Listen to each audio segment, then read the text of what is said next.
Сәлем достар, бүгін ешқандай қамырсыз 15 минутта пицца дайындаудың рецебімен бөлісетін боламын.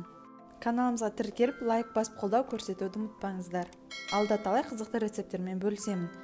Бізге ең қажетті заттар: лаваш, сыр, колбаса, болгар борщы және кетчуп. Начинкасын өз қалауыңызға сай өзгертсеңіздер болады. Ең алдымен кез келген өздеріңізге ұнайтын сырды үкіштен өткізіп дайындап аламыз. Начинкасына мен колбаса және болгар борщын пайдаландым. Өз қалауларыңызға сай қызанақ, қияр барлығын қосып жасасаңыздар болады.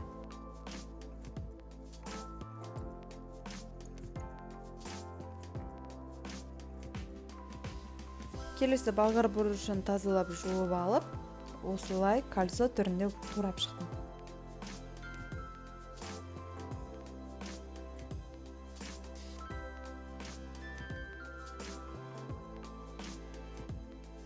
Мінекей біздің барлық начинкамыз дайын болды. Енді кез келген лавашты алып, төртбұрышты қылып кесіп аласыздар.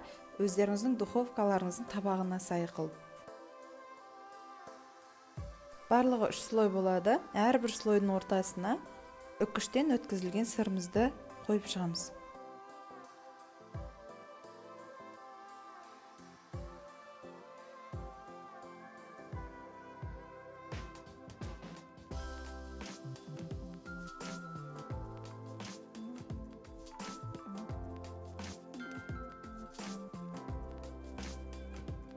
Үшінші слойдың бетіне кетчупымызды қойып, жақсылап жағып шығамыз.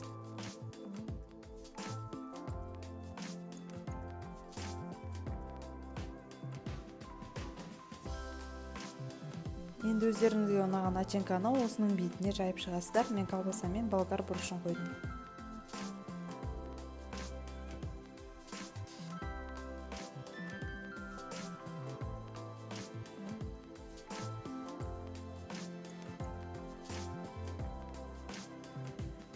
Соңында бетіне үкіштен өткізілген сырымызды көбірек қылып сеуіп шығамыз.